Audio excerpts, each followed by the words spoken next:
Welcome to the Breaking Average podcast, the podcast designed to challenge you to break the mold that average has on the world. Each episode offers insights directly from those who choose to break average every day.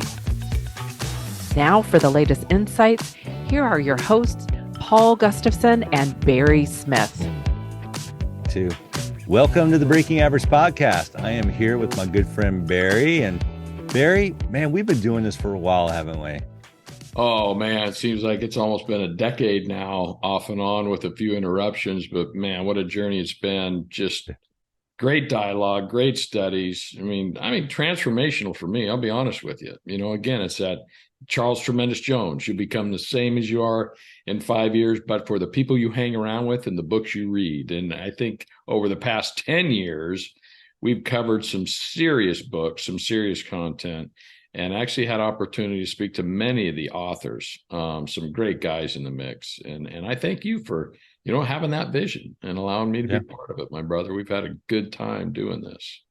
Yeah, and I value so much people's time and their ability just to kind of step in and be a part of our conversations. We've had some great authors, great thought leaders, different speakers.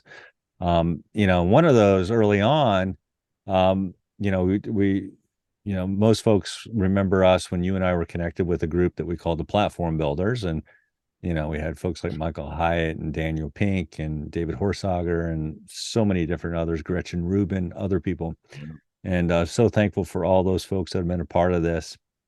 But one of those, one of our favorites, and these are all great people, Henry Cloud, right? All those folks. But one of them was Simon Sinek. Yep. You remember that? Oh, love that guy, man. So he wrote a book called Leaders Eat Last. And when that came out, we devoured that book. We masterminded through that book and had some great discussions on our Sunday night calls at that time and invited Simon. And that was an interesting way how that played out, because it wasn't just a simple invitation like some of the ones that we were able to do. This one was a little different. This one was Barry on the manhunt.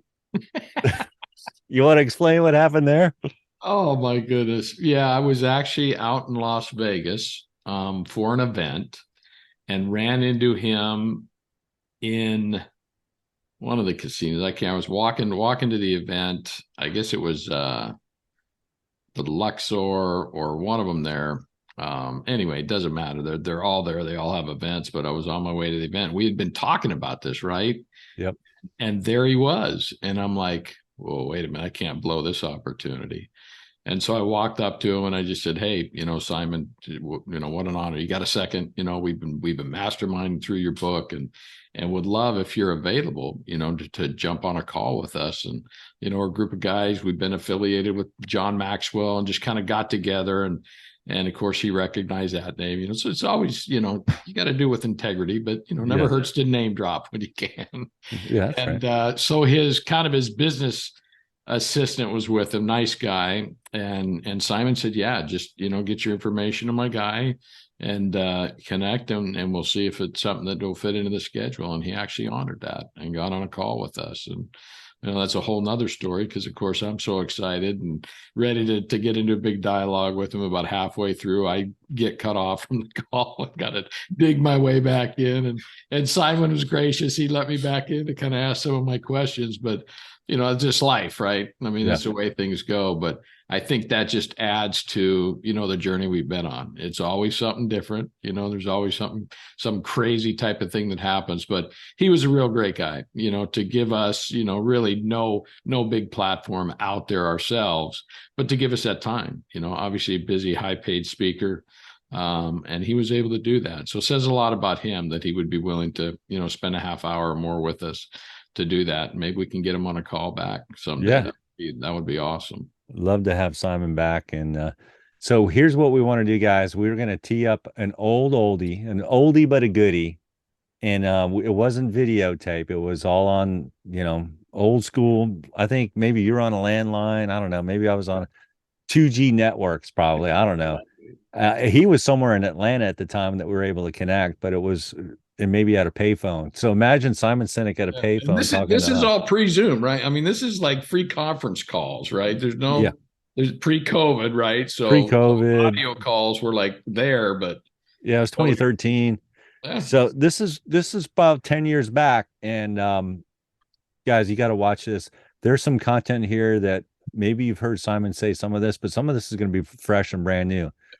And it's spot on. He hits it out of the park. And we want you to enjoy this. So just kind of watch it visually. Imagine Simon in the room with you, and you'll enjoy this. This is a really good piece. So have fun. You remember how he finished that book? I don't. So How did you finish it? I'm probably will butcher this a little bit, but I think the closing line was something to the effect of "Be the leader you always wish you had." I love that line. I love that line. So let's play the tape, and then I'm going to ask you a question right on the end to exit this. Okay, can we do that? All right, do what you all got. right.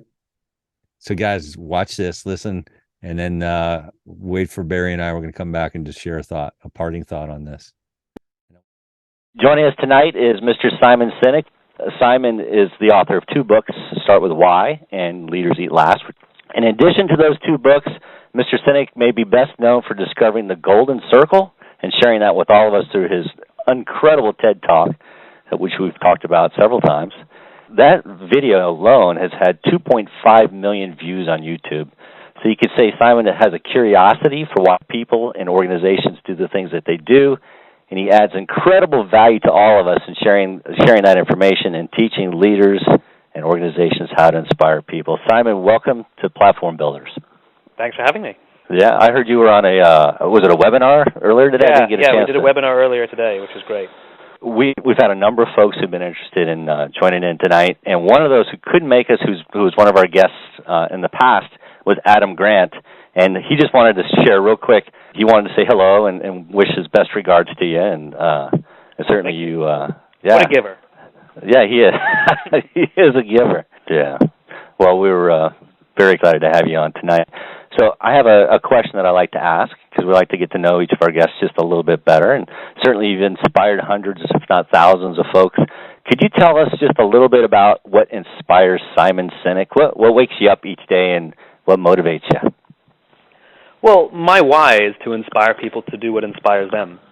And so, I have a clear vision of the world that I imagine, the one that I hope that will exist one day, a world in which the vast majority of people can wake up every day inspired to go to work, feel safe when they're there, and come home at the end of the day fulfilled. So, I have little reminders around my apartment and on my desk that sort of remind me of this vision, that keep me focused on what I'm trying to do. And I have one piece of a jigsaw puzzle. This picture that I articulate, will not come to life, and it will not be made real unless a whole bunch of us bring our own jigsaw puzzle pieces to the table. And so that's sort of why I do what I do. My job is to point at the picture and remind everybody what we're looking at. And it's the people on this call, it's the people who are running organizations, it's the people who go to work every day. If they bring their piece of jigsaw puzzle to the table, then we'll eventually build the world that we imagine. Yeah, wow. So you've been doing this for a few years now, and the TED video, I think, was 2010, if I'm not mistaken. Maybe it was a little bit before that. End of 2009. 2009. I mean, wow. it was put on TED.com in the middle of 2010, yes. Where was that TED video? Where was that taken? Seattle. Okay. We had another guest on our call who I know you've spoken to as well. His name is Jeremy Donovan, and one of his things that he loves to do is break down TED videos, and certainly yours is one of his favorites and our favorites as well. So he was saying that there was just kind of that weird moment where the mic, there was a little bit of a mic issue, and I guess they had to hand off a new mic to you. Yeah, my mic was making funny crackling sounds when I was going, and so they had to actually change my mic in the middle of my talk. And I mean, it's all on the video. You can see it all. They didn't edit it out, and I love that. The reason I love that is because whether it's a TEDx or another presentation, people are so worried about their PowerPoints being perfect or the slides going in the right order, and they freak out as if that's what makes a presentation. And I'm living proof that if everything goes horribly wrong, you can still become one of the most popular TED Talks of all time. It's like my microphone breaks, the audio quality is pretty junk throughout the whole thing, and yet still people want to see it. So it's what you bring to the table, and it's the passion you bring to the table, not just how well your slides go that make the difference. Well, you certainly didn't miss a beat on that one at all, and the takeaways, the aha moments on that continued on. They were there at the beginning, and despite the mic issue, you kept going, so that was good. That's definitely inspiring for us. So let me ask you, though, you shared a little bit about your mission, about inspiring others. So I just want to pull on that just a little bit more if I could, because you've got 2 books, and I don't know how you select what topic. Obviously, the TED video sort of highlighted the first book, the second book. I'm not sure what kind of decision point you had to make to do that. Certainly it fits with where you're going, but share with us more about that mission and your call, the passion that you have with this platform. You certainly have a platform, so we want to know more about that platform. I was just at the publisher's office today, and he said to me, "So we going to do another book in a year or 2?" And I said, "If I have an idea." You know, I don't feel compelled to write something simply to write a book. You know, if I have something worth sharing, then I'll share it. And if I'm tapped out, then I'm tapped out. You know, my work is semi-autobiographical. It is my journey, and my journey is like everybody else's journey. You know, start with why I was born out of falling out of love with my own work. I lost my passion for what I was doing, and people gave me stupid advice like, "Do what you love." Yeah, thanks. You know. Yeah. It's like, follow your passion. Yeah, great. That's helpful. You know. So it was this really heart-wrenching journey for me to refine my passion, and it was this discovery of this naturally occurring pattern that I labeled the Golden Circle, with these 3 essential components: what we do, how we do it, and why we do it. And I knew what I did, and I knew how I did it, but I couldn't tell you why. And I realized I had to find that. And it restored my passions to a level I'd never experienced before. And so I did what anybody else would do when you find something beautiful. You share it with the people you love. So I shared it with my friends. And my friends started making crazy life changes, and they would invite me to their homes to share it with their friends. I would literally stand in someone's living room and tell their friends about this thing that I had found. And, you know, I help people find their why for $100 on the side. I mean, that's what I was doing. And so, you know, the way the world works, somebody says, I heard this idea, I met this guy, and people just kept recommending me to show up more often. I just kept saying yes, to the point where I was asked to give a talk, I was asked to write a book. The second book is no different. It is still my journey. You know, it sort of picks up where the last one left off, which is when you get good at understanding your why, it acts like a lighthouse. It gives you direction, and it also attracts other ships towards you, you know? And one of the things I started to struggle with, I had a couple bad experiences where I didn't know who to trust anymore. And yet I was also at the same time spending time with our men and women in uniform, and I would see the manner in which they would trust each other. They would trust each other so much, they trusted their lives with each other, you know? They trusted each other with people they didn't even like, you know? This was an amazing thing. And so in my own attempt to I wanted what they had. I'm not in the military, but I wanted that, you know, where I work, you know? And so I literally went on this journey to try and understand, why did they trust each other? Why are they willing to risk their lives for each other? Where you go to many private sector companies, and people don't even like to give up credit. Forget their lives; they don't even like to give up credit. You know. So what was the difference? And so that was the exploration. And it was because I needed to know. So again, it's my journey, and all of my work doesn't end. It stops kind of in the middle. And this book is no different. It stops at the point where I'm at now. And I hope that I will continue to learn and grow. And if there's something that moves me and I'm able to solve a problem or overcome something in my own life, I will probably want to learn why it happened and look into it and hopefully explain it to anybody else who wants to listen. Yeah, absolutely. Well, where I work, we have about 160 employees here, and it's interesting. Last fall at our offsite, we shared the TED video, and they loved it. And they walk by my office. They see this book, Leaders Eat Last. We have about 25 former Marines, 25 former Marines, and they look at it and I go, "Hey, I know that. Yep, I know that." Exactly. And I tell you, I see these and I talk to them, and I have wonderful conversations just sitting down with a cup of coffee or whatever, and I have them share their story of service and how they really do.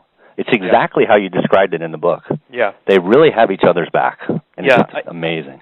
And you know, when an outsider writes these things, there's always the fear that I won't properly represent what is so important and so dear to them, that I'll get it wrong, or you know, and so what makes me really proud is that I've had a number of emails, and I've heard from a number of Marines that said, that I captured it. And they're grateful because they struggle to explain it to their friends and family who aren't in the military. And so, I'm trying to do them proud that the thing that they do and the thing that they have that we really could learn from, that those lessons are available to all of us. You don't have to be in the military to develop that kind of trust and love and loyalty for the people with whom you work. Yeah, it's clear that you did a lot of research on this book, though, and I thought you did a great job on that piece. Thank you. Let me, it was fantastic. In that research, though, what was the most surprising discovery and impact that you've gone through at this point? I know that it's always a continual process, as you just shared, but for this piece, what was the biggest discovery? Those are two. You asked two different questions. You said biggest surprise and biggest impact. Those aren't necessarily the same thing. That's true. You're right. Biggest impact was probably a trip I took to Afghanistan with the Air Force. And I went on this trip where everything went wrong. The 10 minutes after we landed, the base came under rocket attack. Then I was supposed to be there for just 30 hours. I didn't tell my family I was going because I didn't want them to worry. And it turned out there were no flights to get us out of there, so we were now stuck in Afghanistan. And we did eventually get on a flight, and the flight that we got on was a redirected flight. It was just me and my two escorts. It was just the three of us.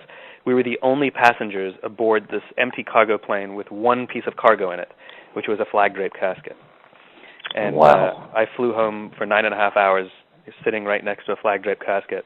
And if you want an experience that forces you to reevaluate your life, that's a pretty good one. And in combination with the experience that I had on the ground, where everything went wrong, and I became paranoid and depressed and regretful, I learned that true fulfillment, love of life, true fulfillment comes from our opportunity to serve those who serve others. And I've worked very hard to change the manner in which I work so that I will always be doing that, and it has had such a profound impact on my life. So that would be the most impactful thing I had as part of this journey. The biggest surprise, I think the biggest surprise I had was just how capable everyone is to be the leader that we wish we had. It is really not the bastion of the chosen few. And where I used to believe, I think with the first book, that there was someone called a leader in a company, that there was someone who was called the leader in an organization, and that person usually was near the top of the organization, I've since come to learn that can be true, but doesn't have to be true. That leadership is not a rank or a role, but it's a choice. Right. That I know many people who are at the tops of organizations who are not leaders. They are authorities, and we do what they say because they have authority over us, but we would not choose to follow them. Right. And I know people who are at the bottom of organizations who have no authority, but they absolutely are leaders because they have chosen to come into work every single day and look after the person to the left of them and look after the person to the right of them, and that's what makes them leaders. And so where I used to, criticize leaders for not looking after their people, now I criticize the people for saying, okay, so you have a bad leader. What are you doing? Folding up your arms and waiting is no longer an excuse. Right. Every single one of us has the ability, capacity, and option to be the leader we wish we had. Wow. I love the point that you make about that, too. I thought, wow, because you don't read that enough, I don't think. Yeah. And the resources that are out there. Yeah. It's about, I'm the man, and what about everybody else? And I get it. You work for a large organization where the leader at the top is an idiot. I get it. I know you have no control over what he or she does, and you're not going to be able to influence their thinking. And the guy's a bastard, and he's self-interested, and all he cares about is his wallet. I get it. So what have you done for the person to the left of you or to the right of you? Are you working to ensure that they come to work every single day and love the work that they do? We live in this ridiculously selfish world where, just go look at all the self-help books. First of all, we have a section called self-help. How come we don't have a section called help others? And if you look at the self-help industry, it started in the 1970s, sort of right in the middle of the me generation, and it has continued to grow and grow and grow and grow exponentially. Yet if it was successful, it should be a declining industry. If it was working, it should be in decline. But it doesn't. It grows leaps and bounds every year. It's about the only thing the self-help industry seems to be helping is itself. And so I have great love and admiration for those who commit themselves to a capacity of service where their goal is to make themselves redundant, to make themselves unnecessary. You know, it's the coach, it's the psychologist, it's the therapist who says, I will do what I can, and if I am successful, you won't need me anymore. Just as a successful parent, if successful, the kids will leave the house and go on and find independence and go on and do great things without the daily protections of their parents. That doesn't mean we shouldn't check in every now and then, but it means we gain a capacity for self-reliance. You know? Yeah. And we look to others. We look to others, and we become the protectors as opposed to the protected. You know, and this is what it means to live a life of service, that we actually have the desire to see people break free from us. Yeah, I mean, it's all about succession planning, really, and people they're afraid of that word, but how else are you going to maintain, how do you spread and pass on the legacy if you don't think about that? So it's a great point. The root of succession is success. Meaning, you only have success when somebody can take over from you and continue and hold the torch that you have lit, and they will in turn pass the torch on to someone else, and you will only have success with succession. You know, success in your lifetime is not interesting. And I'm quite critical of organizations like, or of leaders like Jack Welch, who was extremely successful when he was at the helm, and then the organization really went to hell in a handbasket, you know, when he left. Don't forget, GE needed a $300 billion bailout during the 2008 crisis, right? Yeah. Now, that would mean not that Jeff Immelt was a bad guy. That would mean that he had a weak foundation to work with. Yeah. You know, we cannot judge the quality of an organization. We cannot judge the quality of a crew, how the ship performs in calm waters. You know, judging the quality of a company, how well it performed in the 1980s and 90s is not a fair standard. We judge the quality of a crew by how it performs in rough waters. And on that standard, a lot of the companies and leaders that we admire today do not fare as well. Yeah. Well, I love the example that you have with Costco, and it's Jim Sinek. Jim Sinek, yeah. He is the opposite. We can judge his company based on how it performs in rough waters, because in hard times that company pulls together, just like a good crew does, and they work through the hard times.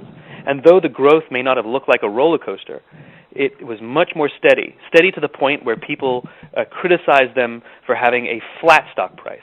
Only flat if you look at it at a quarterly level. But if you look at it in the course of years, it's a slow, steady growth. And I did this in Leaders Eat Last. I literally overlaid GE over Costco from January of 1986, which is about a month after Costco went public, and Jack Welch had been in office for about 4 years. And you can see that GE stock price literally looks like a roller coaster, up and down and up and down and up and down. And if you got lucky and sold it at its absolute peak, you would have made, I think, about 1,400% on your money, right? But if you look at it right now, right, if you invested that dollar in 1986 and you look right now, you would have made 600% on your money in GE. You would have made 600% on your money in the S&P 500, and you would have made 1,200% on your money in Costco. So the next time somebody says to me, we have to put our shareholder first, I'm like, yeah, I'm with you, my friend. I'm with you. You know, look after the people, and you are protecting the shareholder. And it's the difference between gambling and investing. Gambling is a roller coaster. You win, you lose. You win, you lose. Investing is about you invest in our children. You know, the investments take time, and unfortunately, we've replaced investing with gambling. This is true. Yeah, I love your points, because it actually goes back to my dad, who served in the military. He made these same sort of points. He says, why are we investing in these companies here at this point in time? What about the long-term companies? What's their strategy? What's their long-term vision that they have beyond just the now? And so it fits with what you're saying.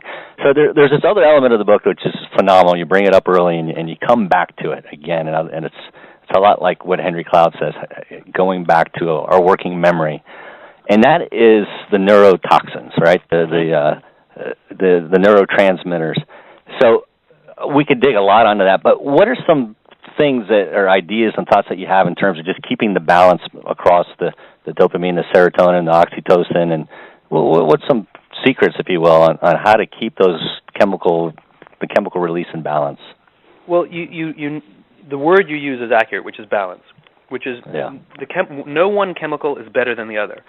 I don't believe that oxytocin and serotonin, which are the chemicals of trust and love and loyalty, are better than dopamine and endorphins, which are the chemicals of achievement, accomplishment, and endurance. You know? Right. You need both. You need both. You need all four.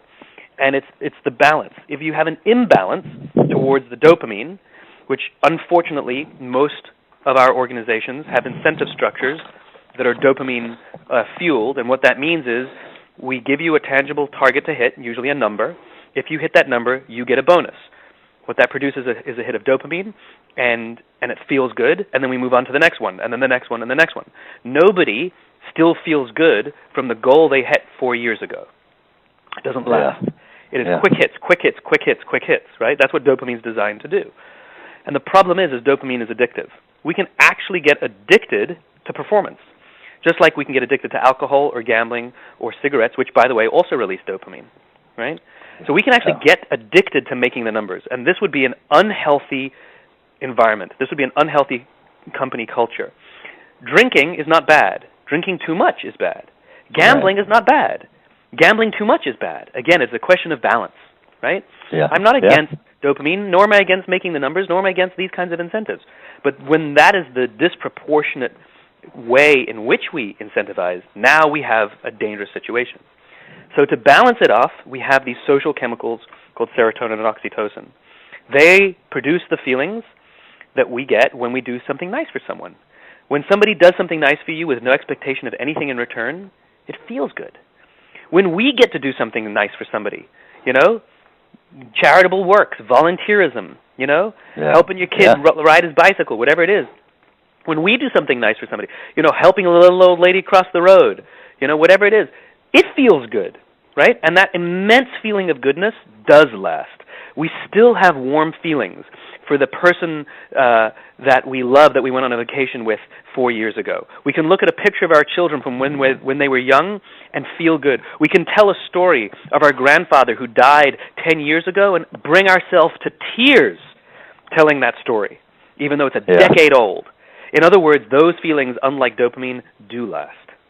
And so you want to strike a balance between our ability to achieve, but also our ability to form relationships that are the backbone of our success, because these are the people who love us and cherish us, who will be there for us when we need them, and we will be there for them when they need us. And so if the organization is out of balance, in other words, if it's weighted towards make the numbers, that is an opportunity for leadership. We need a leadership in that organization, and what that means is prioritizing people over numbers. Great leaders would sooner sacrifice the numbers to save the people. They would never sacrifice the people to save the numbers. I mean, just think about it for 1 second, right? You're going to ask somebody who works for you, who's maybe worked for you for years, giving you their blood, sweat, and tears to see that you're successful, and you're going to send them home to tell their spouse, honey, I do not have the money to pay our rent, to pay our mortgage, or feed our children because I lost my job today. And the reason I lost my job is they could balance the books for 1 year. Just that's exactly what we're doing. Right? Yeah. And that's the inhumanity of the way we run our businesses. Yeah, we're staring at spreadsheets instead of the people. Exactly. And then we wonder why people aren't loyal. We people say in this day and age, you know, people only stay in a job for 1 to 2 years, and it's not that's a symptom. It's not a trend, right? That's not the way work has changed. If you go to great organizations, the people continue to stay for 10, 15, 20 years. The reason more and more people stay in their jobs for a shorter period of time is not because we've changed the way we like to work. It's because we show no loyalty because the company shows us none. Why? Why would we commit when no commitment is given to us? You treat us as an asset. We treat you as a temporary pit stop until we find something better. That's the deal. That's the deal. Yeah. The game is always fair. The game is always fair. Treat me like a transaction, I treat you like a transaction. Treat me like somebody you love, I'll treat you like somebody I love. It's always a fair game. Yeah, I love it. Love it. Treat people with loyalty. Good stuff. I'm capturing all sorts of things. Certain folks are capturing lots of good stuff, too. So I know Barry's back. I know he had this question for you. And Barry, you there? I am here. Thanks, and apologize for that, guys. But way to have my back, Paul. Way to eat last. Yeah. Good man. Yeah, man. That's what we got to be there for each other. It's good. So the question that you had, Barry, and I'll let you take it on after this, but it was, Simon, his question is, why do some choose to lead and others don't? And I'm asking that question, Barry, because I didn't know if you knew where we were at. But that was your question. Why do some choose to lead and others don't? That was a good question. Leadership comes with risk. Yeah. Because if you choose lead, just as the word tells us, lead means you go first, right? So those who choose to lead put themselves at greater risk. It's because you're putting your body in front of the danger to protect your people, which means you could get your head cut off. It means that you could get in trouble. It means that you could lose your job, right? Remember, Kennedy was shot. Martin Luther King was shot. They were the ones who stuck their necks out. The 10,000 people who followed Martin Luther King across the bridge, right? But he led. And so, though those are extreme examples, you could get in trouble, or you could lose your job. It's possible, you know? So leadership comes with risk, and so not everybody has the risk tolerance to be the leader, quote unquote. That said, leaders emerge when they feel that others have their backs. Very, very few of them do it by themselves. In other words, even to become a leader, we need to feel that others are leading us. We need to feel that we would follow someone. The best leaders are usually the best followers. They're following a cause greater than themselves. And those who believe in that cause will say to them, if you do it, I got your back, which gives them the courage to lead. Wow. So it's sort of a nice self-fulfilling circle, but it can also be a vicious circle, you know, which is if I have no one to watch my back, then I will watch only my own back, and then I will hurt others, and then you see, I mean, it goes down as quickly as it goes up.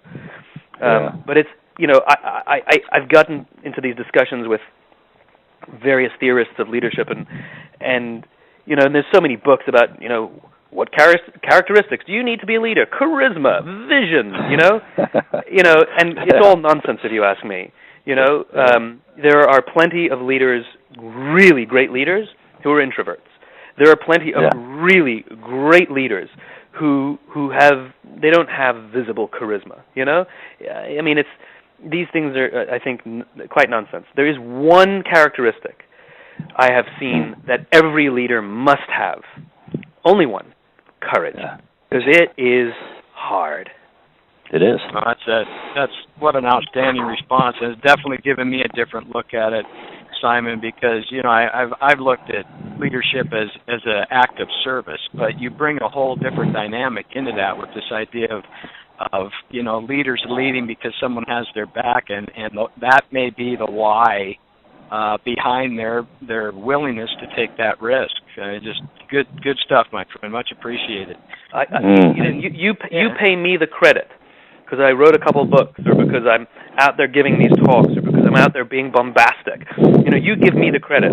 But the only reason I have the courage to do what I do is because there's a team of friends and colleagues who stand behind me, who keep me strong when I'm weak, who pick me up when I fall down, who hold me tight when I'm afraid, and every one of them says to me, we believe in you. And that's the reason I have the courage to get up and do this every day. You think that's inside me? Absolute nonsense. Absolute nonsense. There's a group of us. This is just my job. My job is to look after them and preach the good cause. That's my job.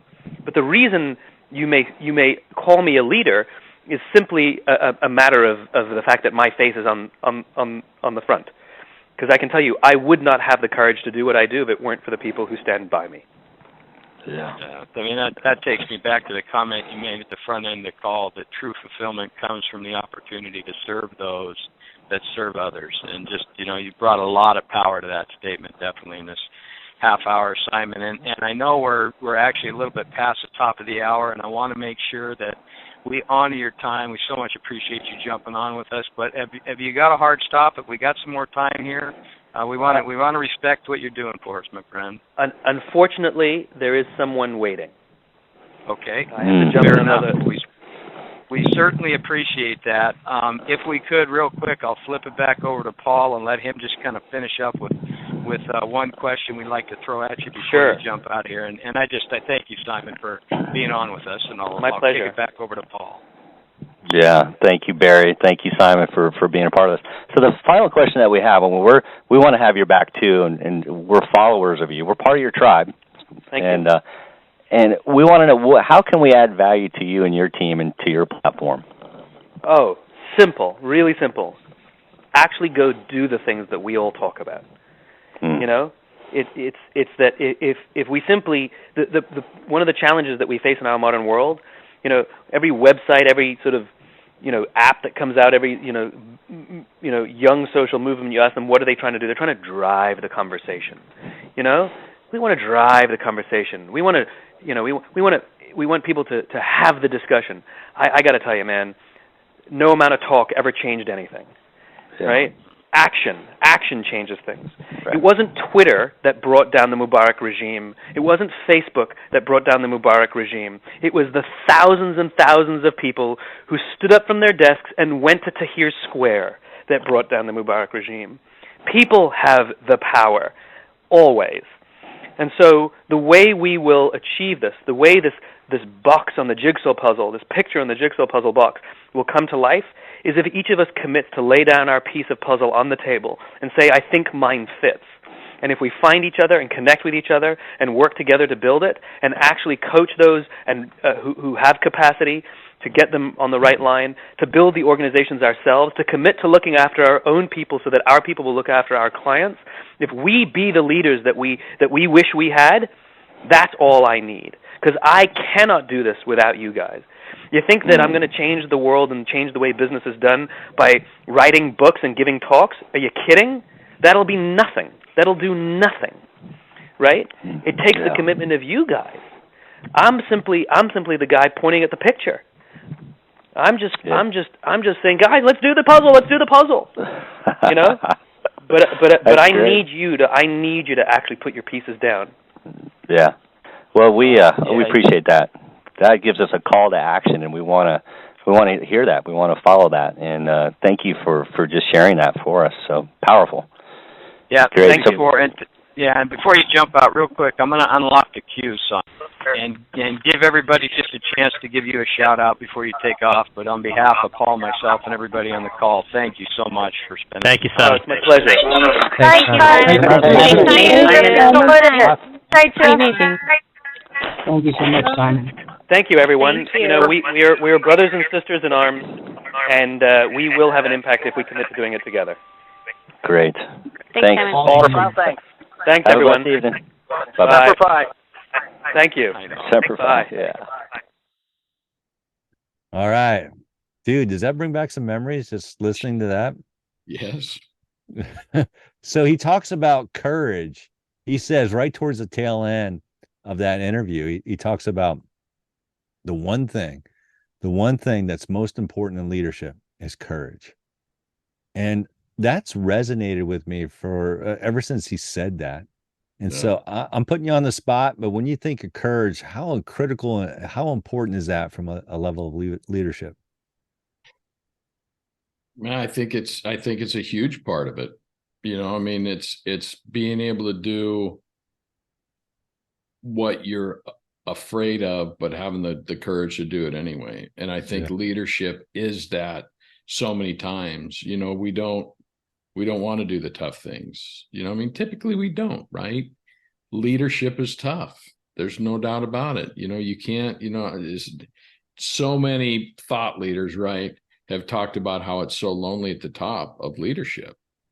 Well, it is, man. I mean, you can't really be a friend. You can't really be a coworker sometimes. You got to be somebody making tough decisions. And I'll tell you, I know a bunch of examples right now where leadership and organization is not making tough decisions, and the organizations are paying the price. Yeah. So, man, like John Maxwell says, everything rises and falls on leadership. You think about it, right? So people are reluctant to change. Yeah. Courage for change to happen requires courage. Yeah. Others around us need encouragement. Yeah. That means we're pouring courage into other people. And if we're pouring courage into other people, that means we're essentially telling them, we believe in you. I believe in you. Let's figure out how we can move forward on this. I know you're in a comfortable spot right now, right here where we're at. But if we're going to break average, if we're going to move past where we're at, because if we stay where we're at, we're just going to be average. Yep. At best, we're going to be average. We might become less than average. But if we move forward beyond our comfort zone and step beyond where we are right now, even though we can't see all the steps we need to make, but we need to make that first step out of, like, let's explore it. Let's go. Let's figure this out. Then we can break average. That's part of it. That's exactly part of it, is you don't see all the steps, right? Sometimes you can only see the next step. That's right. The next step may be off the ledge, right? And it's terrifying, but that's the direction you got to go. And you got to, again, one of my mentors, Paul Martinelli, my favorite lesson, take action. You've got to take action to get a result. And that result will help you figure out what's next. But until you take that action, until you have the courage to take that action and get that result, right, then you're not going to know what's next. But man, it can take some serious courage to get that going. It does take courage. And here's a cool thought, think about how we're created, right? We have 2 feet.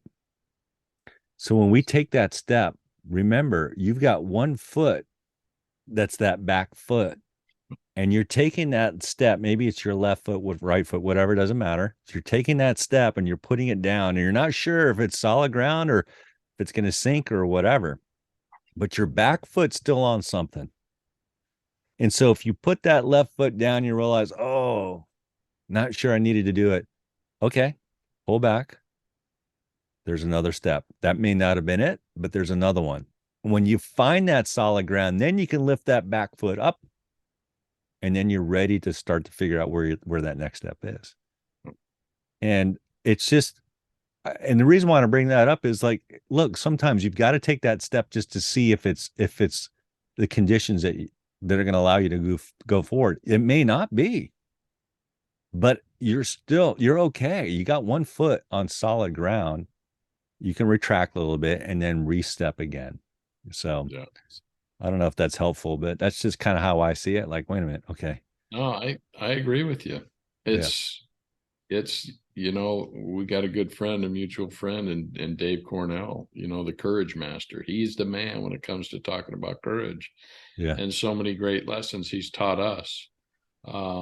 You're not going to stretch outside your comfort zone. You're not going to become all you can be. You're not going to become who you were meant to be without laying some courage, into the mix. Yeah. And man, it may be the toughest thing that we ever do, be courageous in some of the decisions and the things that we have to do, but that's what's going to help us grow. Again, mindset, right? Growth is definitely courage is definitely a growth mindset resource. No doubt about it. Not going to find it in a fixed mindset. Don't need any courage to stay right where you are. Yeah. So guys, we're going to invite you to share your favorite takeaway from that classic interview that we have with Simon Sinek, or the discussion that Barry and I just had on courage. But we would love to hear from you. Just visit us at breakingaverage.com. And Barry, man, I appreciate you, brother. And you are like a brother to me. So I just love taking this journey with you. We are working steps together. And by the way, when we take steps together, you know what? As a team, we can find that solid ground where we need to go. We is always greater than me. That's right. And I is way too small of a word to ever achieve anything of significance. There you have it. There it is, guys. Thanks for watching. Tune in again, subscribe, share this podcast with other folks. And we love to have fun. We love to hear your ideas, and look forward to hearing from you guys. Take care, everybody. Thank you for listening to the Breaking Average podcast. If you loved what you heard, please take a moment to subscribe. This show was produced by R Squared Multimedia. All opinions and comments expressed in this podcast are those of the participants and do not reflect the opinions or views of any of the advertisers, producers, or platforms. As you continue your day, what is one action that you can apply from this podcast to your life? Tune in for our next episode as we continue to challenge everyone to break average.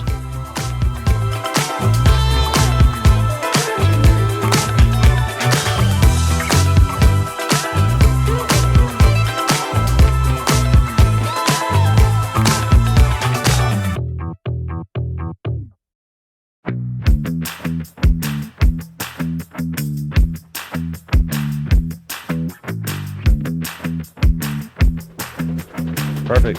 Thank you. Did I catch you off guard a little bit? I'm never afraid to follow your lead. You throw it out there, and I'll bite the carrot. I think that's good, man. That's definitely bookended at what we needed. So